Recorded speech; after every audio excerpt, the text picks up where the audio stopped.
Well,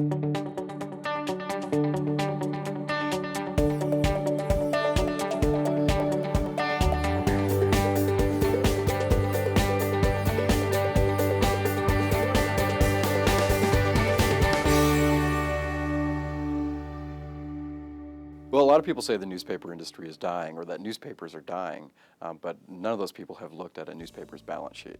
I would say that it's actually quite frightening how well they have done, and it's just because I think if they've done anything wrong at all, it's that they've had too good of a business model for a lot of years. But what happened was these investment banks came in, or these local investors or whoever, and they leveraged a lot of debt because of that. There was mass consolidations in the industry, and people, investors, expected that crazy margin to continue, and it didn't.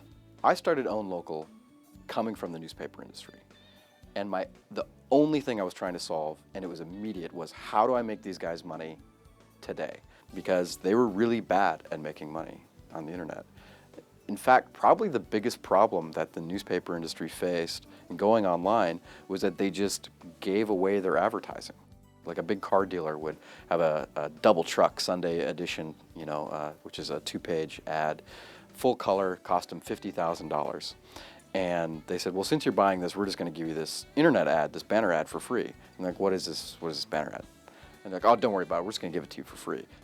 They got used to that. The advertiser was trained by the newspaper industry that internet advertising was not worth anything. It's impossible to calculate the ROI for print, because there's no number of clicks, there's no number of views, there's no number of actions really. You can put a tracking phone number in there, but who knows where else that tracking phone number goes. There's no way to really tell how well a print ad performs. One of the things we've done is just say, okay, we'll take that print ad and we'll make it an internet ad for you. It seems really simplistic, but it works, and the customer really likes it. And then we can actually show some ROI. We can say, well, this is how many people looked at this ad, this is how many printed it, this is how many downloaded it, this is how many were shared on Facebook and Twitter. Now we can take that same print ad and we can turn it into a Google ad. So now we're selling SEM based on the content of a print ad.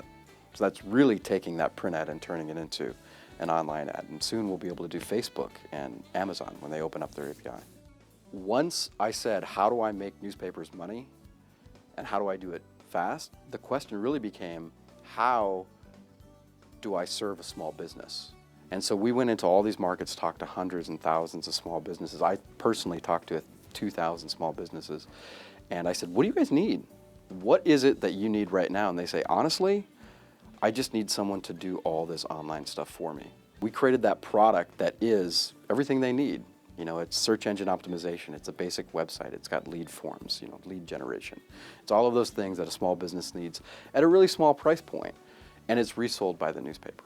When I said I was from Austin, I kind of got a completely different reaction because number one, Austin is still Midwest, and it kind of has that feeling of being, down to earth, down home, people can relate to you. But it also has that feeling of being a technology hub, and a growing technology hub. So it's respected as that while having those kind of good roots. At the end of the day, like I have a family, I have 3 kids, and that's a huge part of my life, and I want to be able to spend time with them, not talking about technology and not talking about startups. And Austin was a lot better place to do that. Austin really needs access to easy capital. And I know there's a lot of folks trying to make that happen, and we're having success. But we need to do a lot more. And I'm hoping that in 10 years, we can somehow rival the Valley, or at least the next time that I go to raise money, or the next time that, one of my engineers says, I'm going to start a company, will you help me? Yes, I'll help you. I don't have to tell him to go to the Valley. I can tell him, go here, raise here.